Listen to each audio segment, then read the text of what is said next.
Fala pessoal, vou estar mostrando para vocês quais são as modificações que eu fiz na CNC. Vou estar mostrando para vocês as diferenças que deu, o que deu certo, o que deu errado. Vou estar dando uma ideia para vocês aí, para quem tem interesse de estar montando uma ou comprar uma CNC, usar esse vídeo como base para vocês entenderem algumas coisas, como por exemplo, o que falta ainda para eu mexer aqui é o eixo Z. Eu vou estar fazendo a substituição desse eixo. Vou colocar guias desse mesmo modelo aqui com patins e o fuso de esfera 16 mm aqui também. As guias eu já tenho comprada com 30 centímetros, então ela vai ficar maior, o deslocamento dele vai ser maior. E eu vou colocar o fuso de esfera também. Nesse caso aqui ele tem um fuso, mas é tipo um parafuso com rosca quadrada. É feito de bronze aqui, a castanha. Então essa castanha aqui, ela tem um contato direto com o parafuso. Nesse caso aqui, lá na castanha dela tem esferas, que faz com que o deslocamento fique mais linear, mais liso, fica mais macio, mais fácil do motor girar aqui, fazer a movimentação dos eixos. Na parte da eletrônica, ainda falta fazer a caixa, organizar os fios e colocar mais alguns componentes, como por exemplo o probe para zerar, fim de curso, esse tipo de coisa, acionamento automático da retífica ou do spindle. Ainda falta fazer esse ajuste que eu vou estar fazendo em breve. Aqui nesse caso eu montei a placa-mãe com essa porta paralela. Eu fiz por opção usar essa porta paralela, a placa com porta paralela, por achar melhor do que aquela USB. Então aqui ela tem alimentação por 5 volts, depois eu vou estar conectando direto no computador para tirar essa fonte. Vou dar uma ajustada aqui. Estou usando uma fonte de 24 volts com 3 drives DM556, que é um drive bem utilizado aí pelo pessoal, que já é um drive excelente. Eu estava utilizando a princípio esse TB6600, que é um drive inicial. Ele até tem uma corrente de 3.5 amperes, 4 corrente de pico, só que em relação aos meus motores aqui, em série ela tem 2 amperes e em paralelo, como tá ligado aqui, ela vai para 4.2 amperes. Esses drives já não era capaz de rodar esse motor nessa ligação, porque ele não tem a corrente necessária. O outro ponto é que esse drive aqui, ele não é eficiente em relação a manter passo. Então eu colocava para funcionar a máquina, ela funcionava, só que ela ia perdendo passo durante o percurso.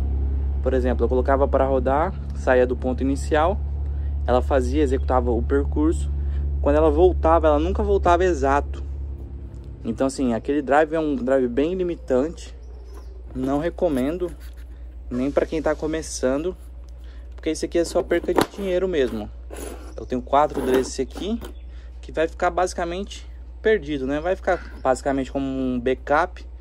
Caso algum desses venha dar problema, eu faço a substituição por alguns dias até chegar um novo daquele. Mas no mais, não recomendo que compre drives assim, porque é só uma perca de dinheiro mesmo. A máquina, ela se movimentava com correia, essa correia aqui, no eixo Y e no eixo X. Essa minha máquina aqui, esse eixo é o X e esse aqui é o Y, e aquele ali em cima embaixo é o Z. Substitui por fuso de esfera 16 passo 5. Aqui tem 800 mm, 80 centímetros, e aqui tem 1400 milímetros. Embaixo, central, aqui tem um outro, coloquei aqui embaixo, que faz o deslocamento central ali, né? Ela puxa esse eixo X, como eu mencionei. Aqui, ó, eu fiz um travamento com cantoneiras. Qual que é o principal detalhe?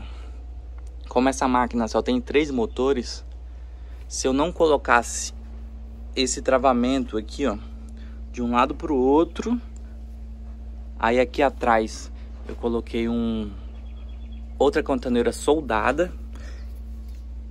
Desse lado a mesma coisa. O que acontece? Se eu não fizesse isso, se eu movimentasse, se eu apertasse aqui, se eu empurrasse isso aqui para trás, esse eixo ia deslocar e aquele eixo lá ia ficar parado. Então a máquina ia começar a torcer aqui, ó. Ela tem esse problema de torção. Isso é resolvido dessa maneira com que eu fiz aqui. Ficou extremamente robusta. Ou seja, eu vou empurrar aqui, ó. Cara, se ela der uma diferença, ela vai dar uma diferença de milímetro ou menos, entendeu? Então assim, chega a ser insignificante, até porque eu tô forçando só de um lado. Fazendo a usinagem, dificilmente ela vai dar alguma interferência em relação à precisão, tá? Então é basicamente isso. Ficou extremamente firme, ó. Eu não consigo mexer desse lado e aquele lado fica parado. Eu resolvi o problema disso dessa maneira. A outra maneira de fazer isso seria colocar um fuso aqui, com um motor aqui e um fuso do lado de lá. E os dois fusos vão trabalhar juntos, impedindo com que ele faça esse sistema de torção.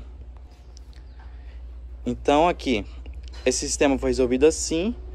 A outra maneira de resolver isso seria deixar esse patins mais largo para ele evitar esse problema de torção.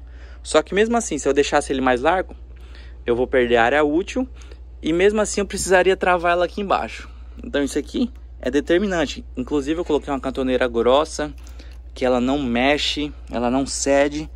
Então assim, ficou bem reforçado mesmo. Embaixo da mesa eu coloquei reforço. Tem uns ferros aqui de reforço, para se eu empurrar o compensado aqui, ela não ceder. Algumas máquinas eu vejo colocando só tipo um ferro no meio, alguma coisa assim, e o compensado acaba cedendo. Aqui tem 3 folhas de compensado de 15 milímetros. Fiz esse sistema de cantoneira aqui, onde eu soldei um ferro numa barra, numa cantoneira não, uma barra roscada, ó. Fiz essa porquinha ali embaixo, fiz esse redondinho aqui, ó. Aí você adiciona ela aqui, fica um sistema fácil, simples e barato para se fazer, ó. Gosto de usar madeira porque de vez em quando, às vezes eu faço com uma madeira muito apertada, né? Eu extraio o máximo da madeira e tal. Eu diminuo bastante as percas. E de vez em quando a fresa acaba entrando no grampo aqui, ó. Se eu fizesse isso de ferro, por exemplo, eu ia estourar a fresa. Então gosto de usar madeira por conta disso. Se eu cometer algum erro ou acontecer alguma coisa e a fresa acabar passando aqui, eu não perco a fresa, entendeu? O máximo que vai fazer é eu trocar o grampo.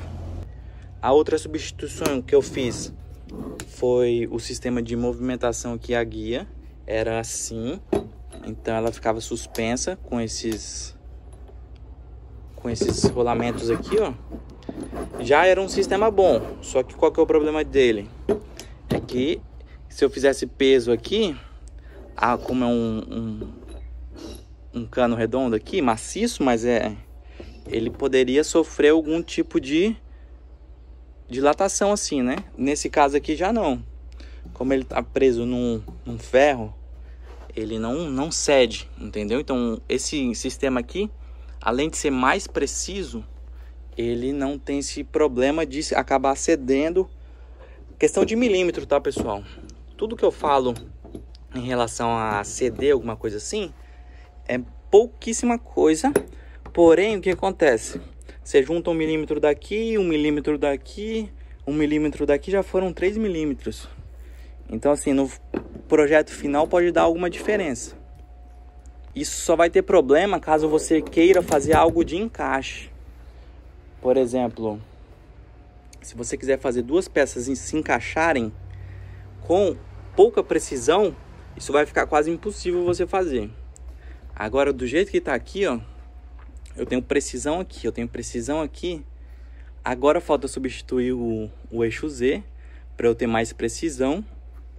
E aí eu tenho um conjunto que me permite fazer um encaixe perfeito, fazer uma canaleta mais rápida, sem defeito embaixo, entendeu? Então me proporciona maior agilidade na hora de fazer uma encomenda.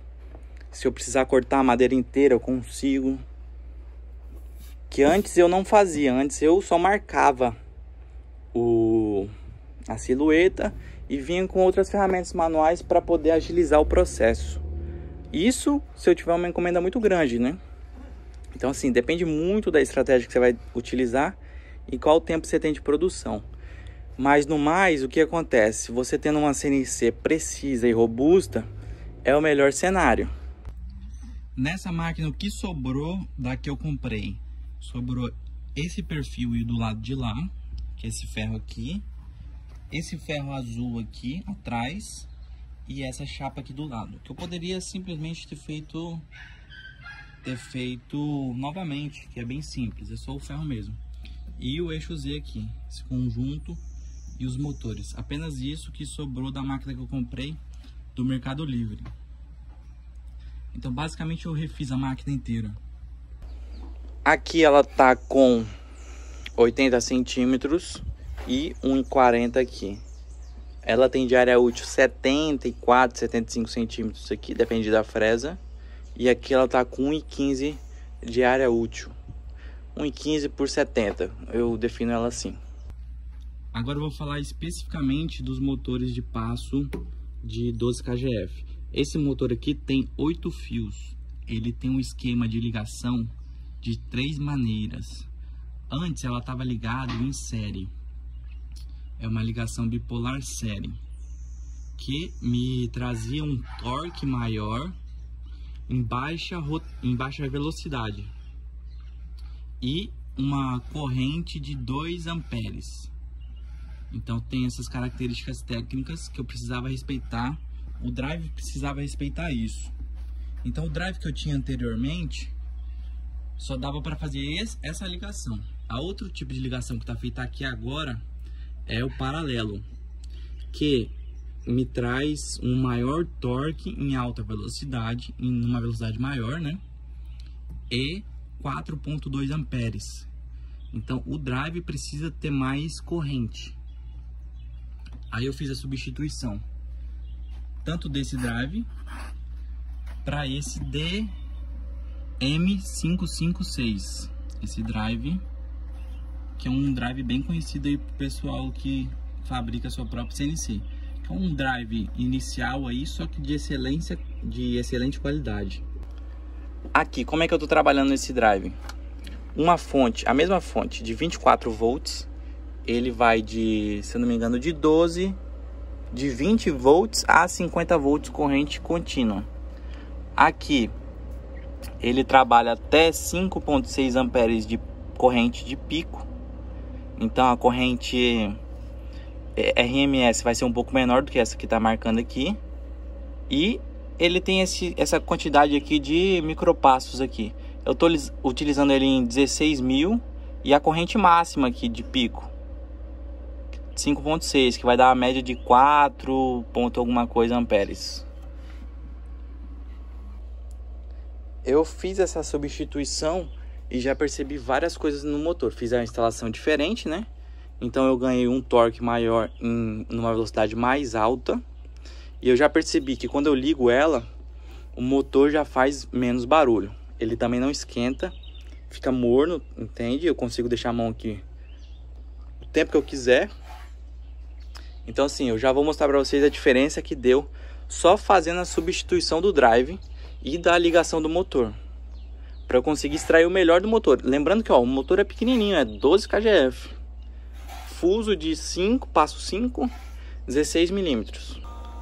Esse aqui foi o Mac 3, eu instalei tudo, configurei tudo referente àquela placa e os drives. Foi toda a instalação eu que fiz e configuração eu que fiz. Aqui ó, por exemplo, ela tá girando aí ó 2.000 milímetros por minuto. Essa é a velocidade real dela, tá 50%. Quando eu aperto o shift aqui, eu vou para 100% da velocidade, ó. 4.000 milímetros por minuto, rodando livre.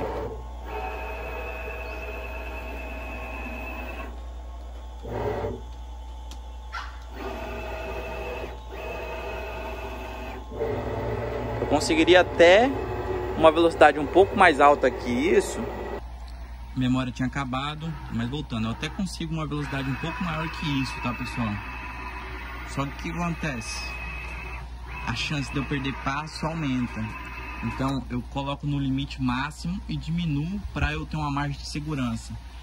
Só que pelo tamanho da máquina, 70 por 1,15 m, pra mim tá excelente a velocidade. Assim, tá muito rápido para eu fazer o deslocamento de um canto pro outro, tá?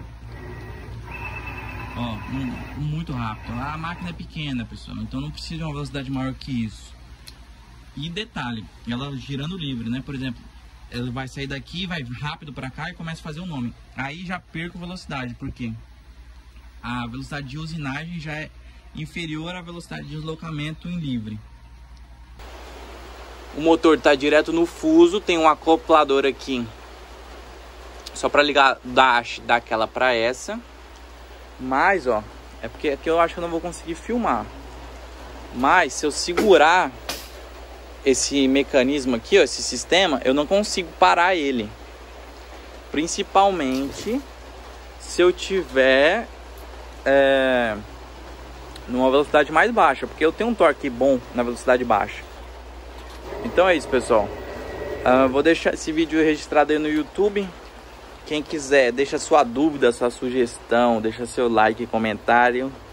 E se inscreva no canal, que eu vou estar esse ano mais dedicado na plataforma do YouTube, trazendo vídeos mostrando para vocês a realidade do nosso dia a dia, documentando realmente os nossos maquinários, como que a gente faz as tábuas, enfim, tá trazendo esse conteúdo aí da marcenaria criativa, marcenaria CNC, madeira, etc, etc. Então até o próximo vídeo.